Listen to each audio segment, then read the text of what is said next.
got the watch collecting blues.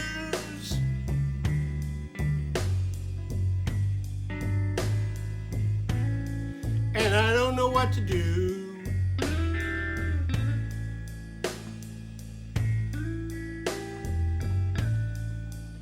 Those watches just all seem the same.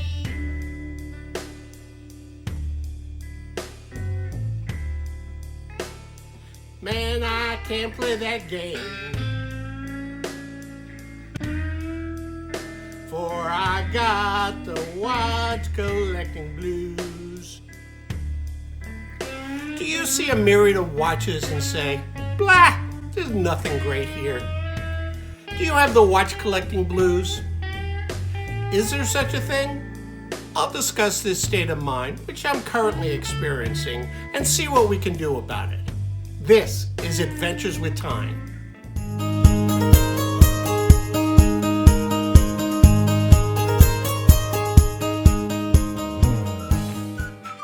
Do you have the watch collecting blues?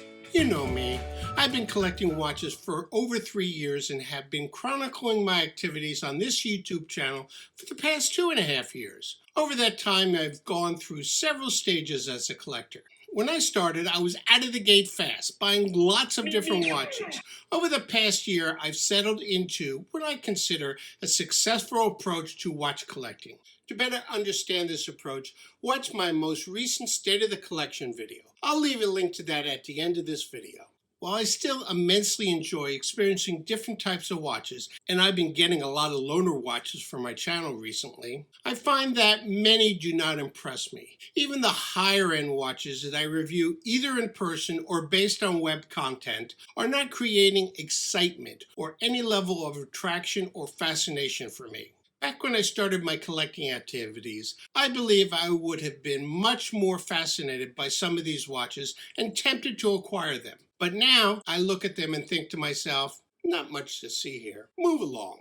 Do I have the watch collecting blues? Or have I matured as a collector and have experienced a quantity of watches such that I've become more discriminating? Or perhaps more sophisticated in my taste for watches. I think that when one starts collecting watches, everything is new and appealing and to our liking. But the more watches we look at and experience, whether as owners or just in passing, we become a bit desensitized when seeing a new watch. By that, I don't mean that we can't enjoy watches anymore. I think it's the realization that there are thousands of different watch models on the market from large and micro brands, some very similar to each other and some entirely unique. And that at either end of the spectrum, we as collectors mature to be able to evaluate a watch, not because it's a watch we haven't seen before, rather for its aesthetics, engineering, manufacturing, and all the other criteria by which we personally appreciate a watch. At least that's how I diagnose my current symptoms.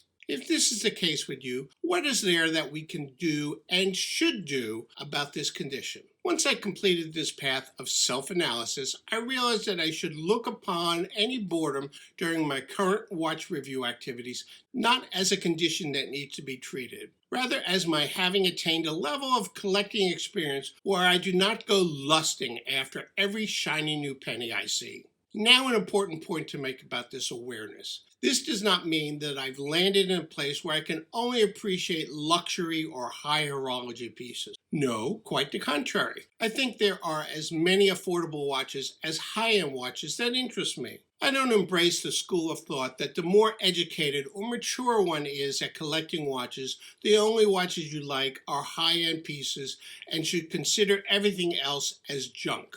I still enjoy watches in all 4 categories in which I classify my collection. Again, view my 2020 State of the Collection video. I will not stop experiencing affordable or any other segment of watches. One never knows what watch will strike interest or with which we will fall in love. We can learn something from many watches, even those with which we have no interest. There are those little details we may not have seen before. Remember, you need to kiss a few frogs before you find a prince.